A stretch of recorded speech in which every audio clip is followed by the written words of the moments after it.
I actually discovered something about myself this year over the holidays, that I will fight an 8-year-old for pudding. I'll fight him.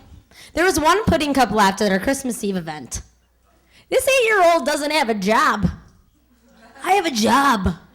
So we wrestled. I won. I love pudding. It is good. It's delicious. And what's great about pudding is that the spoon goes perfectly with the pudding cup because it's scooping the deliciousness into your mouth.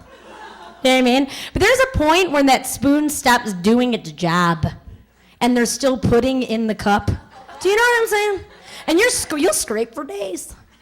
You still won't get it out. That's when you have to put the spoon down, glance around to check who's watching, and go in with your tongue. On occasion, I'll cut that crap open and lick it. I'll get it done. I'll take what's mine. I fought for it. It's delicious. My mother came to visit, and one night she wanted to make it a blockbuster night, which was totally fine with me. And we decided that we were going to rent History of Violence, which is a couple years old, but neither of us have seen it, so we're like, we'll watch it. If you're not familiar, History of Violence has Maria Bello and Viggo Mortensen. Can't say his name, so I'm just going to let it go. It's going to be wrong the entire time. But we're watching it, and the scene comes out where Maria Bello's wearing like a cheerleading uniform. She's an adult woman wearing a cheerleading. She hasn't coached thus far in the movie, so there's no reason for it.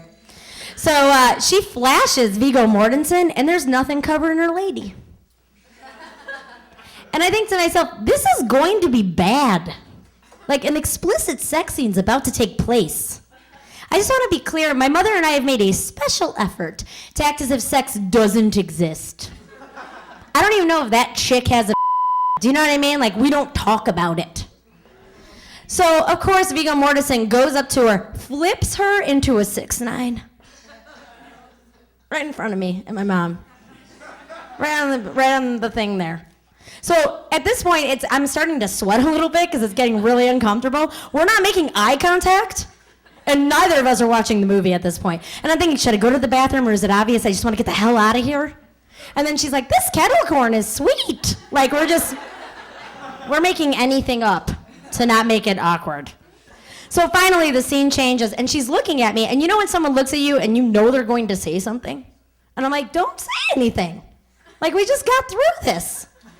We can just act like this never happened. And all of a sudden, she's like, she had a lot of hair down there. I'm like, what are you doing?